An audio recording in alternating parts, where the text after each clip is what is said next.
আলাইকুম ওয়া রাহমাতুল্লাহি ওয়া বারাকাতুহু।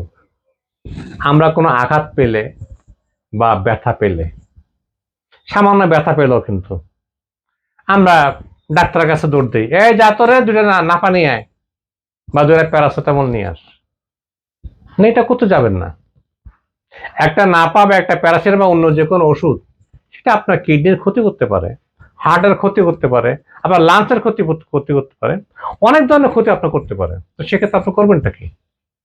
ব্যথা তো পেয়েছি, আপনার বাসায় সবসময় আর্নিকা 30 শক্তি, আমি আবার বলছি, আর্নিকা ARNICA আর্নিকা 30 পাওয়ারের হোমিওপ্যাথি ওষুধ অ্যাকাউন্ট এনে রেখে দিবেন। যদি আঘাতজনিত যদি কোনো প্রকার ব্যথা পেয়ে থাকেন, সাথে সাথে বা একটু পরে আপনার 2-3 ফোঁটা জীবের মধ্যে ঢেলে দিবেন। এরকম 2-3 বার দিবেন, দেখবেন ঘন্টা 2 ঘন্টা বা 2.5 ঘন্টা বা 3 ঘন্টা পরে আপনার ওই আঘাতজনিত ব্যথাটা কিন্তু আপনার আল্লাহর রহমতে উপশম হয়ে যাবে। আপনি আঘাত থেকে মুক্তি পেলেন কোনো সাইড এফেক্ট ছাড়া। এবং এখানে কিন্তু আমি খরচ কত জানেন? উঠতে গেলে 25 পয়সা থেকে 30 পয়সা মাত্র। ধন্যবাদ আপনাদের সবাইকে।